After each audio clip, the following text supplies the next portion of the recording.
El que quizás es el fondo de inversión inmobiliaria más conocido del país, el famoso CFI en rentas, había tenido un desempeño espectacular desde que salió a cotizar en bolsa, más que duplicándose en 5 años. Pero luego del estallido social y la pandemia llegó a tocar nuevamente los 1.000 pesos. Y luego del rechazo de la constitución parecía que el CFI en rentas volvía a su tendencia natural, pero un anuncio sorpresivo, el aumento de capital, la hizo bajar rápidamente en los siguientes 2 días desde los 1.600 a los 1.500 pesos. Y este aumento de capital es tan malo como suena, va a diluir mucho a los accionistas, cambia mucho la perspectiva del CFI en rentas a largo plazo. Toca averiguarlo. Comencemos.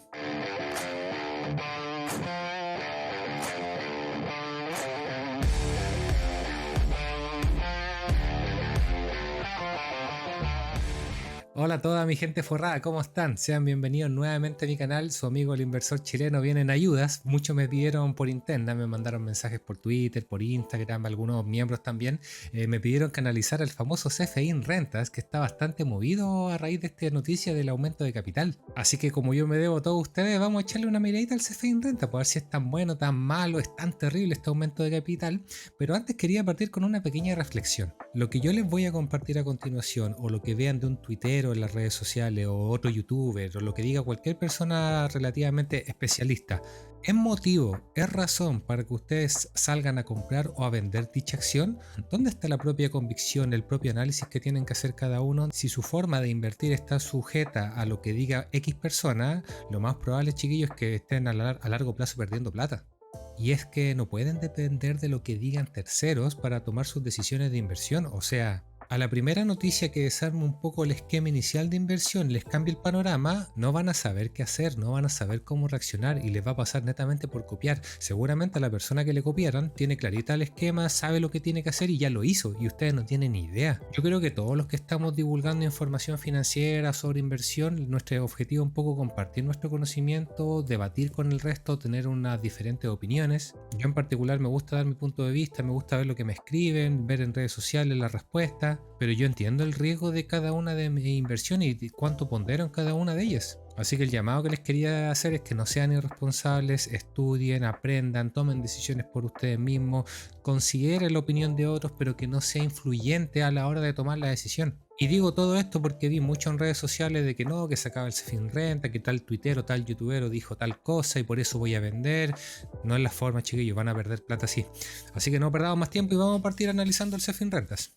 Y como siempre, antes de partir, y para quien no sepa, veamos más o menos qué es el CFI en renta, qué es este fondo de renta inmobiliaria independencia, qué hace, cómo gana plata. Y es que el CFI en renta no es más que un holding inmobiliario que controla a su vez diferentes filiales también del rubro inmobiliario, y la forma principal de ganar plata de este holding es principalmente a través del pago de deuda, de interés en este caso que le pagan sus filiales al CFI en renta, o bien los mismos dividendos, las utilidades que van repartiendo estas filiales que le llegan directamente al dueño, que es el CFI en renta. También podríamos considerar como ganancia la revalorización que tienen todos los edificios, que si bien no es flujo, no es platita que te va llegando constantemente, sí intrínsecamente le va aumentando el patrimonio y por ende el NAV, el Net Asset Value que tiene asociado el CFI en rentas. Entonces aquí en la parte central yo les presento más o menos las diferentes filiales que tiene el CFI en renta, una más asociada a comercial, otra más asociada a tema de bodegas, otra más asociada al tema de oficina. Ahora, el fuerte del último tiempo ha sido este famoso el Bodenor Flex Center, que es el que estamos viendo acá, asociado a las bodegas logísticas que están teniendo muchas empresas a través de todo este tema del e-commerce, que ya no venden en el mismo punto en sí, sino que lo hacen todo mediante distribución. Y aquí podemos ver más o menos el patrimonio asociado de cada una de estas filiales, digamos, y los resultados que me van presentando en el año al menos. Esto es el del 2022. Y si uno ve rápidamente el patrimonio, ve claramente que el Bodenor Flex Center es el que se está llevando el mayor peso. Y lo mismo la utilidad del resultado. O sea, mientras el Bodenor ganó 73.000 millones de pesos, si mal no me equivoco aquí, el resultado final fueron 69.000. O sea, Bodenor no solamente está ganando plata, sino que está cubriendo las otras, como por ejemplo esta que dice renta inmobiliaria, que está con pérdida. Y es que uno de los aciertos que tuvo el CFI en renta fue enfocarse bastante en la parte de las bodegas, a diferencia de otros fondos que mantuvieron su foco en la parte comercial y en la parte de oficina y que le han pasado bastante mal. ¿Y quiénes son los principales accionistas del CFE Inrenta? Pues aquí lamentablemente no tenemos un grupo controlador que digamos nos dé la confianza, el respaldo de que hay gente dedicada, presente en el negocio, preocupándose de que lo va a sacar a flote. No tenemos ese grupo controlador, pero a cambio de eso tenemos principalmente que el 50% aproximadamente está a cargo de los fondos de pensiones. Y esto es una ventaja y una desventaja. Es una desventaja porque las AFP están tan concentradas en tantos negocios, van a tantas reuniones de accionistas que no están preocupados de que a una en sí le vaya particularmente bien. Obviamente la están monitorizando y todo, pero no están 100% enfocados en eso. Ahora, ¿cuál es la parte ventajosa de todo esto? Es que tenemos los fondos de pensión a disposición para los diferentes requerimientos de capital, que es un poco lo que vamos a hablar a continuación. Esa billetera casi siempre está disponible. Y el resto está un poquito fragmentado entre privados y compañías de seguro. Así que digamos que los dueños del CFE Inrenta son bastante fragmentados. Pasando a los riesgos que podría tener el fondo, dentro de los principales que yo detecté son los 4 que les voy a presentar, y uno de ellos es la variación de precios que puede tener los inmuebles o las ganancias. Si se fijan, aquí está el detalle de cuánto están ganando cada una de las filiales. La gran mayoría son positivas, pero tenemos algunas que son negativas. Y si vemos el global que nos presenta la empresa, vemos como hay una variación del precio generalmente positiva, pero también hay años que es negativa. ¿Y cómo puede ser esto posible? Puede ser por dos cosas, o porque están ganando menos lucas, están arrendando menos, están a pérdida, digamos, o bien porque los inmuebles se están revalorizando a la baja, como por ejemplo podría ser este filial, las rentas inmobiliarias SPA, que de acuerdo a su descripción da a entender que tiene activo en el centro de Santiago, y todos sabemos que el centro de Santiago está pero destruido, está horrible. Nadie se quiere ir para allá. Por lo tanto, es normal que el valor de los activos de los edificios del centro lo estén valorizando a un menor precio. A eso se refiere. Ahora no hay que tener tanto cuidado porque está bien diversificado en diferentes activos y lo importante es que no los vayan a vender a esos precios. Tuve la oportunidad de preguntar en la reunión de por qué no vendían los activos en vez de hacer este aumento de capital, y lo que explicaban ellos es que está tan deteriorado el tema del valor asociado que en vez de estar vendiendo muy regalado prefieren mantenerse el activo, esperar un tiempo y quizás ahí sacarle un mejor valor, lo cual lo encuentro bueno. Por lo tanto, es un riesgo acotado en el sentido de que lo normal es que crezca en el tiempo. Son puntuales los años en que esta cuestión se va para la baja. Otro riesgo que pudiera existir, que por suerte en el CFE Inrenta no lo hemos visto, tiene que ver con la operación, con no saber administrar los edificios, los contratos. En ese sentido, el CFE Inrenta lo ha hecho súper bien, no tiene algún evento que uno pueda recordar. Pero aquí les pongo, por ejemplo, el de la competencia, los fondos de la Raín Vial, el Grupo Patio sobre todo, que no hace mucho tuvieron que ir a la justicia para liquidar un contrato, un hotel, por el impago que tenían ellos por los arriendos. O bien el mismo Larraín Vial, no sé si el mismo Grupo Patio u otro, que también tuvo un problema con el manejo de la deuda, que los pilló mal parados y ellos no tienen tanta carga con la bodega, entonces no tienen ese as bajo la manga, en donde producto de que tuvieron una carga financiera tan cargada para este año, tuvieron que congelar el dividendo que dan a principio de año. No sé si el resto del año siguió, pero obviamente que te congelen el dividendo no le gusta a ningún inversionista de este tipo. Pero como les digo, ese riesgo no existe o está bastante acotado en el CEFIN Rentas. Otro riesgo que tenemos en el fondo es que al ser un fondo, un negocio que está en el tema inmobiliario, necesariamente está amarrado al crédito, y los créditos tienes que estar pagándolo todos los meses, y para eso necesitas un flujo constante de plata que te esté llegando. ¿Y de dónde viene ese flujo de dinero? De los clientes a los cuales tú le estás arrendando tu activo, que en este caso podemos ver que tiene clientes de muy buena calidad. Aquí está la nota crediticia que le dan las calificadoras. Veamos que el principal cliente es BHP, que es el único que tiene como un 7%, pero el resto de los clientes tienen un 5% o menos de peso. Entonces no habría problema, por ejemplo, si se le cae el arriendo con Esparta, por darte un ejemplo, porque tenéis muchos otros clientes que van a estar ahí seguramente con una mejor situación financiera, pagándote las lucas, dándote los flujos mensuales que te permiten a ti estar pagando el crédito, así que no habría mayor problema aquí. Nunca lo he tenido por lo demás el CEFIN Renta. Y el mayor riesgo que nos podemos encontrar con el fondo es quizá el tema de la tasa de interés asociado justamente al tema de la deuda, y es que tienen que estar constantemente o emitiendo bonos o bien pidiendo créditos bancarios, dependiendo que sea lo más favorable. Y se dio una situación que en años pasados, el 2019 y el 2021, cuando estaban las tasas de interés muy bajas, aprovecharon y renovaron a una tasa bastante conveniente que los tenía pero echándose aire encima. Pero ahora se está dando una situación contraria y las empresas se están empezando a preparar para esto.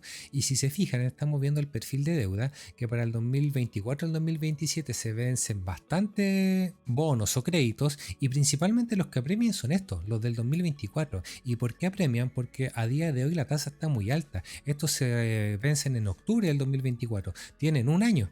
Y si las tasas en un año no bajan lo suficiente, va a ser una deuda cara, se va a ir mucha plata en el pago de intereses. Yo espero que para el 2025, el 2027 ya las tasas estén razonablemente más bajas y sea conveniente, se pueda pedir nuevos bonos a tasas buenas, no sé si tan buenas como el 2019, el 2021, pero tasas razonables. Entonces el aumento de capital que están proponiendo hacer, si bien está enfocado al crecimiento del Bodenor Flex Center, al terreno de la CCU, también te hablan que es posible que lo ocupen para amortizar deuda.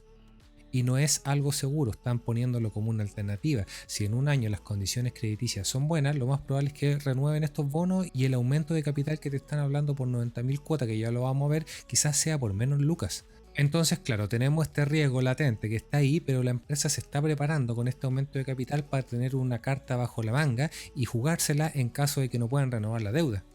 Aquí se dio un poco la mala suerte que se juntaron mucha deuda y justo en un periodo que no está hay mucha incertidumbre con las tasas, pero si de uno ve después la carga de toda la deuda, que ya lo vamos a ver, tampoco es tanta, es manejable. Y antes de partir con el análisis del negocio, cómo le ha ido, qué sé yo, les quise traer esta imagen en donde se puede ver que la teoría es bastante similar a la realidad, en el sentido de que todos cuando partimos, al menos en este tema del análisis fundamental, llegamos a este gráfico de abajo en donde nos explican más o menos este tema del valor intrínseco, el valor real de una empresa, de una acción, en este caso de este fondo de inversión, y la variación del precio del mercado, que en este caso sería el valor intrínseco en la línea roja y el valor precio mercado en la línea negra. Y el mercado en su locura a veces se escapa mucho de lo que es el valor real de una acción y a veces la tiene muy sobrevalorada y otras veces también se vuelve un poquito loco en el sentido contrario y las tiene muy infravaloradas. Y cuando uno ve este gráfico más o menos teórico y luego ve el gráfico de arriba, que es el gráfico real del CFI en renta, en donde tenemos la línea azul, el NAV, el Net Asset Value, el valor neto de sus activos, cuánto valen sí los activos del fondo, que sería lo más aproximado al valor intrínseco de una acción, y luego tenemos la línea roja, que sería la cotización en bolsa, vemos un ejemplo claro de cómo la teoría se aplica en la realidad. Entonces aquí podemos concluir rápidamente que entre el 2017 y el 2019 el fondo estaba muy sobrevalorado, muy caro, no así el 2022, en donde el fondo volvió a bajar 1.000 pesos y estaba muy lejos de su NAV, estaba muy barato. Por si acaso, si alguien tiene dudas de por qué los valores son 3.000, 3.500, 4.000, es porque este gráfico está ajustado por el tema de los dividendos, los está incluyendo de todos los que ha repartido desde el 2011, por si acaso. Ahora este gráfico también tenemos que tomarlo referencial porque el NAV va a estar muy sujeto en gran medida al tema de la revalorización que tengan los activos y eso hasta que tú no lo vendes no tienes idea cuál es el valor. A priori este debiera ser un NAV bastante cercano al real. Además hay que considerar que todos estos activos se ven muy bonitos en el balance del CFI en renta, pero está a costa de cargarle los pasivos a las filiales. Voy a hablar ese tema con los miembros del canal en el video extendido. Pero en resumen, aunque la foto no sea 100% real, este mono que les estoy mostrando aquí sí debiera ser bastante cercana a la realidad. Y algo de lo que más me preguntan de este fondo y es por lo cual la mayoría de la gente invierte es por el dividendo, le encanta el dividendo. Quieren comprar barato, tener un rendimiento alto y no quieren asumir ningún riesgo y a la primera que salen noticias se asustan al tiro. Y muchos me han preguntado de que, oye, y a partir de la dilución, ¿cuál va a ser el rendimiento del dividendo? ¿Qué cuánto voy a ganar? ¿Qué sé yo? Y yo he explicado que ese tema es un tema dinámico que depende a cuánto tú vas a comprar y cuánto va a ganar el CFI en renta y cuánto de eso va a repartir al dividendo. Pero aquí la empresa te da mucha data para que tú vayas analizando más o menos esos números y veas si te es cómodo o no. Por ejemplo, lo que estábamos hablando recién, el tema del NAV. Vemos como claramente año a año ha ido subiendo, en conjunto con la revalorización de los activos, con que está ganando más plata. Y como genera mayores flujos, también es natural que te esté pagando mayores dividendos. En general, más o menos el fondo te paga un 85% de la utilidad distribuible. Y este porcentaje acá sería el rendimiento que le sacaría a ese dividendo considerando el valor libre, el NAV, el valor teórico que supuestamente tiene el CFI en renta, pero todos sabemos que muy rara vez cotiza ese número. Entonces acá te está diciendo, oye, este es el valor bolsa que ha tenido estos últimos años. Pues. Y si tú lo compraste más o menos caro el 2019 a 2000, tu rendimiento claramente es un 5%. Nada destacable. Pero si tú tuviste los huevos, sabías lo que el valor del CFI en renta y compraste en 2022 a 1300, llegó a bajar a 1000, 1100 si mal no me recuerdo, el rendimiento prácticamente se te dispara, se te va al 8%, 10%, si la compraste en el mínimo creo que el rendimiento es como un 11, un 12%. Entonces no podemos hablar de rendimiento teórico fijo porque depende de muchas variables, principalmente a qué precio tú compraste. Hay una ficha en la página del CFI en renta, el indafi.cl, en donde te da el valor al cual ha cotizado la empresa y en base a los dividendos que ha dado cuál ha sido el rendimiento. Aquí está lo que te decía, pues 10,18%. Si la compraste a 1090, si la compraste ahora último a 1400, 1600, tu rendimiento es más o menos del 7 o del 8%. Pero ahora a eso tenemos que sumarle la dilución que se va a dar con el aumento de capital, pero también la tienes que contrarrestar con la subida de ingresos que va a tener. ¿Te fijas que no es tan simple como llegar y hacer una división y calcular un porcentaje? Entonces, ¿cómo lo ha hecho el negocio en el tiempo? Pues lo ha hecho bien, lo ha hecho mal, y aquí les comparto varias imágenes que saqué de diferentes memorias, presentaciones, en donde desde que se abrió en bolsa, el patrimonio prácticamente se ha multiplicado por 5 en cuanto en 8 años, 9 años. Ese es un crecimiento brutal del patrimonio, bastante alto. Pero que me crees que el patrimonio no vale mucho si es que ha sido en base a pura deuda, si la empresa está muy apalancada. Y yo siempre le hablo en mis videos de los ratios deuda neta evita para ver el tema de cómo va la deuda, pero no aplica del todo en el CFI en renta debido a que este rubro, el inmobiliario, sumado a que el CFI en renta en sí no tiene una actividad productiva, un negocio en sí que genera las lucas, sino que le llegan dividendos e intereses. Entonces usar el evita no sería lo correcto, lo apropiado. Sería más apropiado ocupar otro radio, como por ejemplo el que nos señala la empresa, el loan to value, el cuánta deuda tengo respecto al valor de los activos que yo tengo para asegurar esa deuda. En el fondo, para que lo entiendan en la casa, es como el crédito hipotecario que nosotros pedimos. O sea, compramos una casa por 300 millones de pesos y de eso el banco nos financia 250 millones de pesos. Por lo tanto, el porcentaje de deuda asociado a mi activo, mi casa, en este caso en el ejemplo son el 83%. Y eso en el tiempo, en la medida que yo voy pagando el crédito, amortizándolo, va disminuyendo ese porcentaje. Por lo tanto, mientras menor, mejor.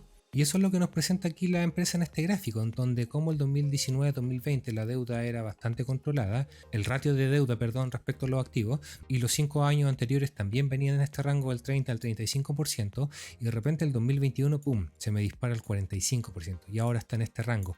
Pero eso tiene que ver también que en estos años, el 2021, se aumentó bastante la participación en el Bodenor Flex Center. Apostaron fuerte, invirtieron fuerte en ese activo. Por lo tanto, es normal que se te haya disparado la deuda, pero si el activo me está generando muchas lucas, se compensa. Y ya sea lo veamos por ingreso por renta o resultados operacionales, la tendencia es creciente en los últimos años. Obviamente el único año que bajó fue el 2020, producto de la pandemia, pero después rápidamente se recuperó. Y si se fijan, aquí se pegó un salto bastante importante también por el tema de que se agregó el Bodenor Flex Center que yo les indicaba. Y si lo vemos a nivel de la deuda bruta en sí, claro, le aumentó en el 2020-2022, por lo que yo les estoy comentando, pero que está totalmente compensado por el hecho de estar ganando más plata. No es que esté ganando lo mismo y se me haya duplicado la deuda, no.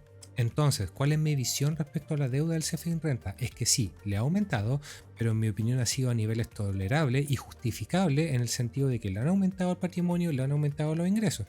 Y además que le apostaron fuerte con la deuda a un activo inmobiliario, el tema del Bodenor, que se está convirtiendo en la niña bonita del rubro inmobiliario del último tiempo, por lo tanto me parece que fue un acierto. Yo de forma personal no lo veo malo, sí hay que tener un poco cuidado de cómo van a renovar los créditos las tasas, pero que sea deuda que en algún punto los va a cogotar, yo no lo veo así. Entonces ya metiéndonos un poquito en los números del CFI en rentas para ver cómo lo ha hecho, si lo ha hecho bien o mal, les traigo este extracto del estado de resultados. Entonces, si lo vemos del 2017 al 2022, los ingresos no han hecho nada más que crecer. ¿Y cuáles son estos ingresos que yo le hablo? Son principalmente intereses y reajustes de la deuda que sus filiales tienen con el CFI en renta y que le pagan a ellos. El CFI en renta no arrienda sus locales, son sus filiales que lo hacen, y el CFI en renta le presta plata a sus filiales y recibe los intereses por esa deuda. Más o menos así funciona el negocio, además de los dividendos que le reparten. Entonces, forma número uno de ganar plata por los intereses, y aquí vemos como año a año han ido creciendo. Quizás bajaron el 2020, el 2021 por el tema de la pandemia, pero después rápidamente se compensó en 2022. Por lo tanto no es mayor problema. Y la otra forma en que van ganando plata es mediante los resultados que van teniendo sus filiales y que se los van anotando aquí, lo que no necesariamente implica flujo, que no, estas utilidades que han tenido sus filiales no implica que le vayan a repartir la misma cantidad en dividendos. Y acuérdense que algunas suman y algunas restan, y esas que restan seguramente el fondo les tiene que prestar más plata para que sigan operando. Entonces este número de acá tómenlo más o menos como referencial contable, pero no un número real de flujo. Pero al margen de ese detalle, también vemos que año a año ha ido subiendo prácticamente en un 50% en 5 o 6 años, y lo mismo que les decía arriba, este bajón de acá también debe estar muy sujeto al tema de la pandemia, por lo tanto no nos preocupemos preocupemos que haya bajado esos años puntualmente. Entonces, raya para la suma, los ingresos por la operación tienen una tendencia creciente bastante clara y que se aumentó bastante el 2022 una vez que ya se incorporó el Bodenor Flex Center. Si nos vamos al tema de los gastos operacionales, o los costos, o la remuneración que pueda tener el comité, vemos que estos costos en sí se han mantenido bastante planos en el tiempo, han crecido muy poco. Así que a mí al menos me gusta que no te están pegando ahí el golpe asaltándote con estos cobros, estos gastos. Y lo mismo aquí los costos financieros, que aquí no me da el detalle para ir a ver de qué estamos hablando, lo más probable es que sean intereses de deuda, pero si nos fijamos en el número, estos no solamente se han mantenido más o menos estables, sino que en el último tiempo bajaron harto, bajaron prácticamente la mitad de lo que pagaban hace 5 años. Y lo más probable tenga que ver que esto bajó tanto debido a la refinanciación que yo les hablé antes a tasas tan convenientes. Y raya para la suma tenemos la ganancia final, que si se fijan aquí no hay pago de impuestos. Y entonces uno dirá, oye, ¿cómo es posible que estos viejos no paguen impuestos? Y ahí viene un poquito la trampa de que no, si pagan impuestos y pagan hartos impuestos. O sea, piensa que todos estos inmuebles tienen que pagar contribuciones, también tienen que pagar impuesto a la renta en su momento. El tema es que viene cargado acá, en las filiales. Entonces las filiales ya cuando te reportan el resultado final ya viene con el impuesto descontado, para que no se asusten ahí porque falten impuestos. Ahora, ¿cuál es el problema? Que cuando uno quiere ir a ver las filiales, le dan un cuadro resumen más o menos de los ítems en forma global, pero no tenéis cómo ver el detalle de uno a uno para saber quién lo está haciendo bien, quién lo está haciendo mal, quién no está ocupando impuestos diferidos, quién está ganando plata y pagando impuestos. Ahí se pierde un poquitito de información, la verdad, así que uno se tiene que conformar con la foto general y en base a eso decir, chuta, me gusta o no me gusta. Y estos son los resultados parciales a 6 meses que presentó el CFE en renta hace poco. Y lo que llama la atención al tiro esto, que respecto al 2022 le bajaron ¿cuánto? Un 25% más o menos los ingresos. Y yo leí por ahí bastante de que hoy el fondo está ganando un 25% menos, ya no es lo que era, está guateando. Y no es tan así tampoco, o sea, tratemos de entender esta cuestión. Primero, los ingresos por interés y reajuste bajaron en 4.000 billones de pesos aproximadamente, y esta cuestión tenemos que tratarla igual como el tema de los bancos, los ingresos por interés y por reajuste. Y el tema del reajuste está netamente asociado a la inflación. Piensa que lo más probable es que todos estos ingresos por interés o reajuste estén asociados a UF. Y lo pongo en el detalle mejor. Si te fijas, los intereses aumentaron ligeramente, lo que es algo totalmente normal. El que bajó bastante fue el tema del reajuste. Y claro, piensa que mientras más alta la inflación, más rápido te va a subir la UF y más rápido sube ese concepto. Y mientras vaya bajando la inflación, va bajando la revalorización de la UF, por lo tanto se te va ajustando este ítem. Entonces no es que sea algo malo, sino que te está demostrando que el CFI en renta está totalmente protegido respecto a la inflación. Si hay mucha inflación, este ítem va a hacer que se te compense al ritmo de la inflación. Por lo tanto, aquí en esta parte yo no veo problema mayor. Y en los ingresos por el método de la participación de las filiales, habría que ver el detalle de las filiales, que justamente lo que yo les decía, no lo tenemos. Entonces aquí, si tú te pones a analizar rápidamente este resumen muy escueto, te das cuenta que alguna inmobiliaria tipo comercial o de oficina está perdiendo bastante menos plata que el año pasado, otras que están ganando prácticamente lo mismo, y aquí la que se lleva el mayor peso es el Bodenor Flex Center. Si te fijas, este número, los 51.000, está calculado a 12 meses y este 14.000 está calculado a 6 meses, por lo tanto uno podría esperar que a 6 meses este número fuera más o menos 25 y aún así está bajo. Entonces habría que preguntarse, ¿qué pasó que está ganando 10.000 billones de pesos menos? ¿Estará ganando menos plata porque le están ingresando menos flujo? ¿O será que al momento de hacer la revalorización de su activo, el 2022 fue mayor por la inflación y el 2023 con la inflación más acotada, ese revalúo fue menor? Lo más probable es que vaya por ahí, que sea un tema netamente contable de reajuste del IPC, más que de que el negocio le esté yendo mal en sí. Por lo tanto, a mí esta bajada de aquí me tiene totalmente sin cuidado, lo encuentro totalmente normal de acuerdo a la bajada con la inflación. Y ya para abajo tenemos más de lo mismo, el tema de que los gastos están más o menos controlados, similares a los años anteriores. Con los miembros del canal voy a analizar también el estado de flujos, que es más interesante porque ahí vemos bien cómo vienen los ingresos, pero la foto es más o menos la misma. Ingresos crecientes que cubren los dividendos.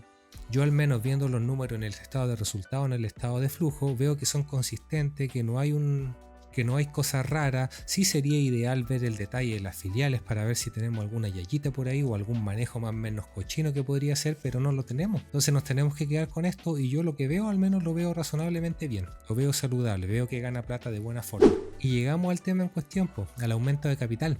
Y cuando salió este tema, yo en las redes sociales encontré de todo, y aquí encontré algunos pantallazos de lo que vi, en donde sería todo con el CFDI renta, lo que les comentaba adelante, que alguien dijo que cayeron un 29% los ingresos, para que dimensionen la cagada que hay en el rubro inmobiliario, o que solo por el hecho de que iban a hacer este aumento de capital fue bonito mientras duró, como si el CFDI renta se fuera a ir a quiebra prácticamente. Entonces, ¿fue tan terrible este aumento de capital para que vengan y digan no, lo vendí todo?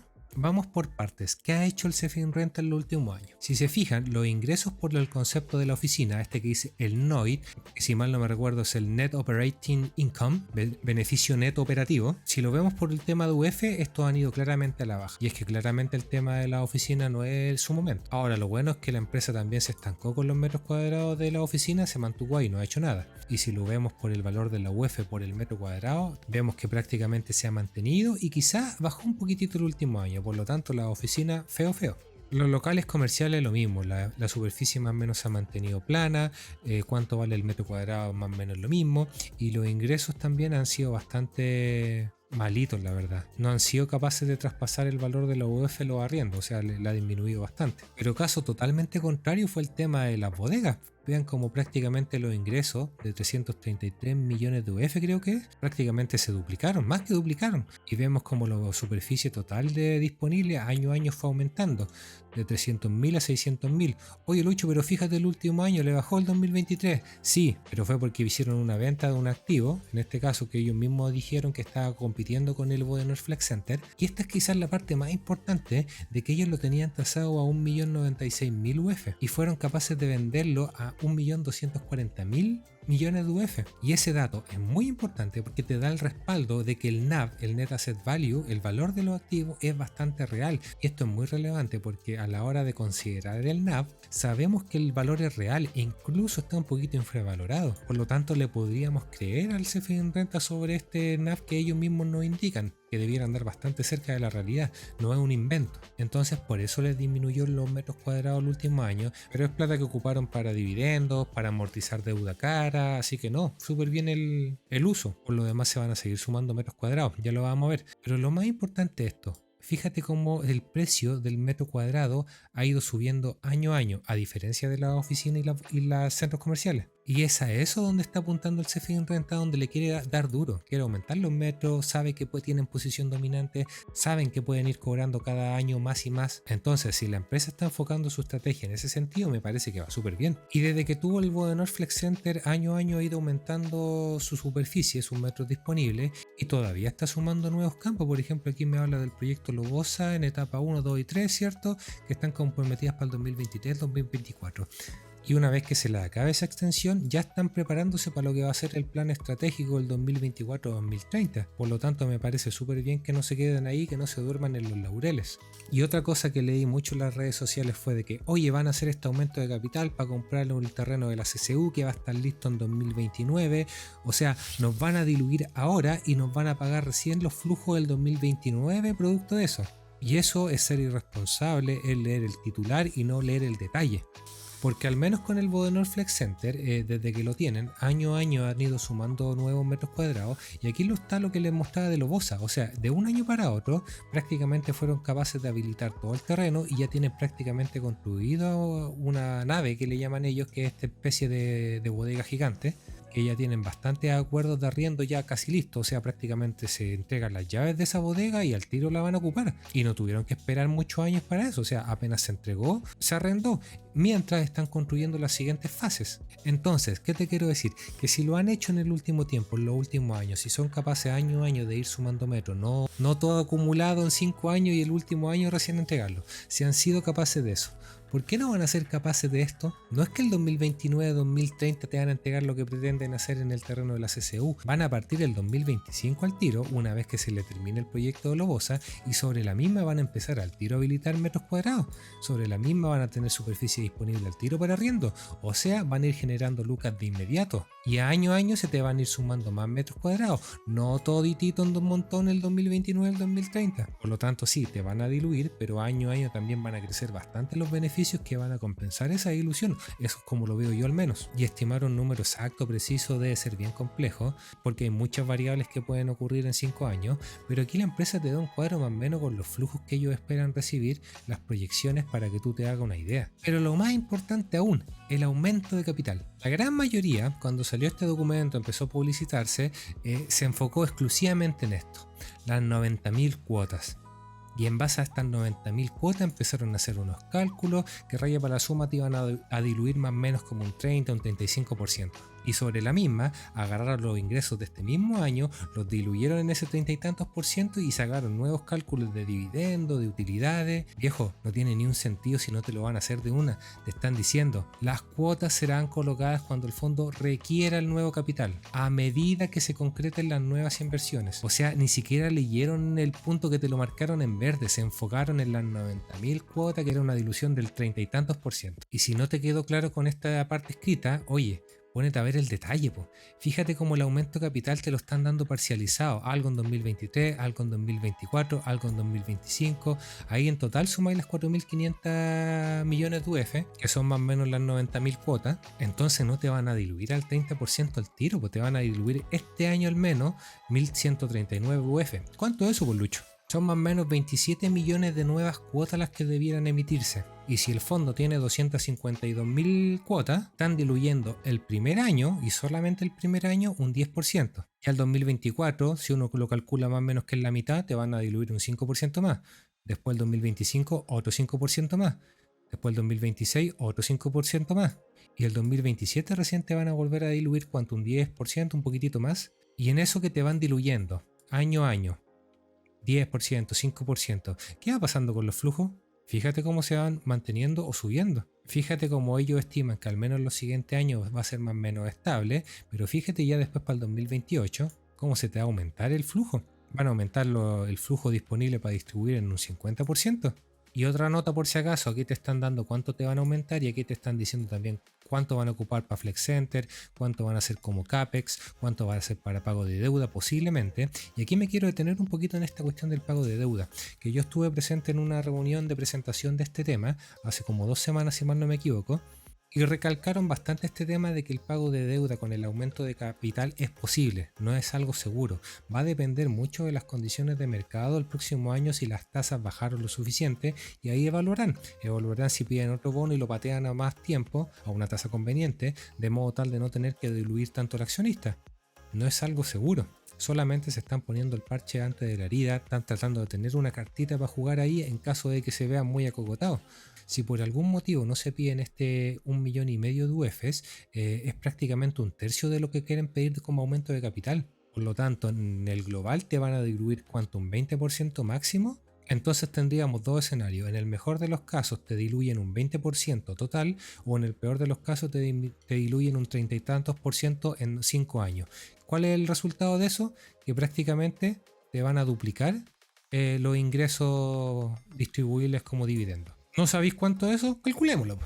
Aquí lo calculé rápidamente. ¿Y cómo saqué este cálculo? Ocupando la información que me está dando la empresa acá. No me estoy inventando nada. Entonces, ¿cómo interpretamos esta información? Me dicen que el 2023 van a ganar 890.000 UF, que al número de cuotas actual en el 2023, que es el presente, van a tener un flujo disponible antes de dividendo de 127 pesos por acción. Ahora, el histórico del CEFI en renta te paga más o menos el 85% de ese flujo a dividendo.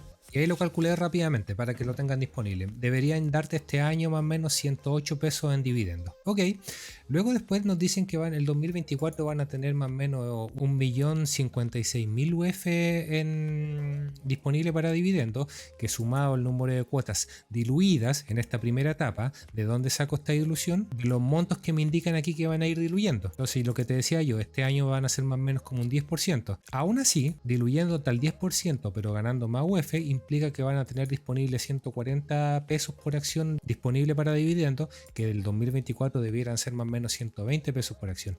Entre paréntesis, la UF la fui reajustando año a año para hablar en pesos. ¿A cuánto la reajusté? Le puse más o menos 3,5% anual, que debiera ser una especie de inflación normalizada pronta que debiéramos tener una vez que pase este tema de la inflación. Consideren los referenciales. Y así sucesivamente. Por ejemplo, el 2025 le volví a aplicar otro 5% de inflación aproximadamente, lo que dividido entre ese número de UF y el valor del UF de entonces, que yo estimo aproximada, debiera dar que le van a tener disponible para repartir en dividendos 130, que debieran ser más o menos 112.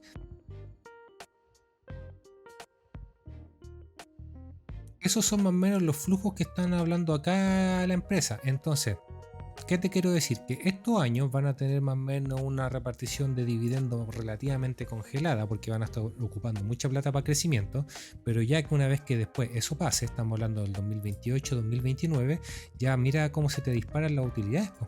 Estamos hablando de 147 pesos de dividendos para el 2028, 130 el 2029, se me olvidó el 2030, pero debe andar por ahí. Y esos números considerando que estáis diluidos.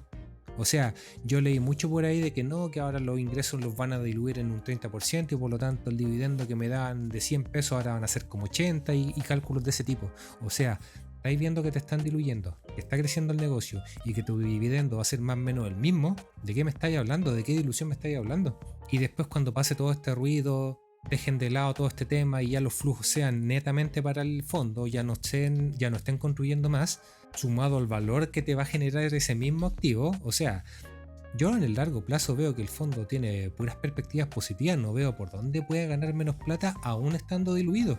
Y recalco lo que te dije antes, si en el pasado han sido capaces de desarrollar este proyecto y aumentar los metros cuadrados, lo están haciendo en el presente de acuerdo a los planes que tienen en el pasado, ¿será muy alejado de la realidad que cumplan esta proyección? Yo creo que no. Yo creo que obviamente estos números nunca van a ser exactos, pero van a andar muy cerca de la realidad y deberíamos tener el CFE en renta de buena calidad, bueno, bonito, no sé si barato, eso ya depende del mercado, deberíamos tenerlo por mucho tiempo.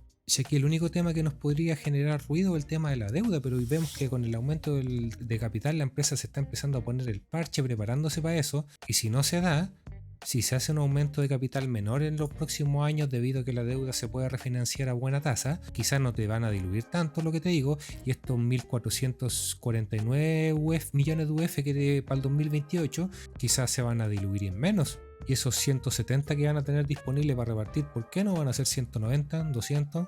Eso ya va a quedar a criterio de cada uno sabe dónde le aprieta el zapato, cada uno sabe si estos números le son razonables, si lo ven factible, si van a largo plazo, a corto plazo. Ahí va a depender de la estrategia de cada uno, del análisis que hagan estos datos y por sobre todo los resultados trimestrales para ver si todas estas proyecciones se van cumpliendo. Como conclusión les puedo decir que el CFI en renta siempre me ha gustado, me gusta, y con este aumento de capital la verdad es que me genera un poco de ruido, sí, en el corto plazo es inevitable, pero dado el plan que ellos tienen, cómo han desarrollado antiguamente otros proyectos, cómo los están desarrollando y sobre todo los números, cómo te los están planteando, no me parece para nada un plan descabellado, lo veo totalmente bueno. Es una empresa que ha sabido desenvolverse en la industria, que lo ha hecho bien, que ha sido pionera en el tema del bodegaje, quiere posicionarse aún más, quiere tener una posición dominante en ese tema.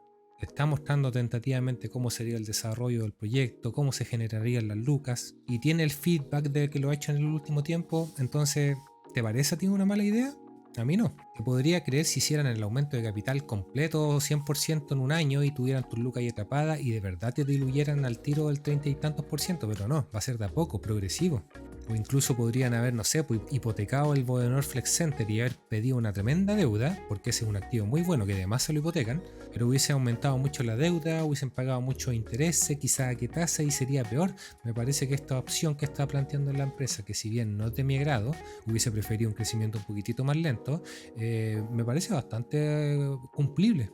Entonces, claro, te van a diluir, la torta se va a dividir entre más personas, pero tenéis que tener claro que la torta va a crecer y va a crecer harto. En mi opinión, va a crecer más la torta que los participantes que se la van a repartir, así que eso es lo que yo veo. Hay que ver cómo se desarrolla. Quizás alguna de los puntos que yo planteé no se logra desarrollar y finalmente no se cumplen los números y ahí habría que tener cuidado, pero eso lo tienes que ir viendo en el presente, trimestre a trimestre, cómo se desarrolla todo. Y por lo demás tenéis que tener claro que esto es inversión inmobiliaria, es a largo plazo. Tú no podés invertir invertir en el CFI en renta pensando en 6 meses, pensando que te vas a hacer millonario. O sea, si compraste el año pasado a un precio muy regalado, compraste a 1000 y ahora está en 1400, 1500, claro, podrías ya hacer tu pasada, venderte y listo. Bien, ganaste plata. Pero la verdadera inversión aquí en el CFI en renta es a largo plazo, vivir de los dividendos, ver cómo año a año va creciendo tu NAV. Es un poco como comprarte la casa. Uno no compra la casa pensando en venderla en 6 meses. Espera recibir los flujos por arriendo y venderla en 10, 15 años. Es exactamente lo mismo en el CFI en renta. Entonces tienes que tener clara cuál va a ser tu estrategia aquí. Con mis estimados miembros del canal que me siguen patrocinando, me siguen ayudando a que mi canal siga ahí creciendo día a día, muchas gracias por su apoyo. Con ellos vamos a ver algunos detalles más del CFI en renta. Vamos a ver algunos detalles del balance, que si uno lo ve bien simplecito, pero no se tiene que quedar uno con eso de simplicidad. Tiene que ir a ver el detalle, las filiales, ahí está el tema. También les voy a comentar el estado de flujos, donde se ve mejor cómo llegan los dividendos, los intereses, para que vean que en el fondo la plata está, la plata llega y se está ocupando bien. Y por último, la hipótesis que yo haría, las posibles estrategias que yo veo, qué es lo que eventualmente haría yo, o ya hice, o haré, no lo sé. Así que eso sería por mi parte, esa es mi visión. Recuerden, todo lo que yo les hablé es netamente mi opinión personal, puedo estar ignorando algo, no soy un experto en el rubro inmobiliario, no es una recomendación de compra-venta. Recuerden que toda inversión tiene que ir asociado a su perfil de inversión, a su aversión al riesgo y a su análisis propio. Yo estoy compartiendo aquí netamente mi opinión, me puedo estar equivocando. Así que coman harta empanada, harto asado, cuídense, pasen un bonito 18 y nos estamos viendo en el siguiente video. Denle like si les gustó y que estén bien. Chao.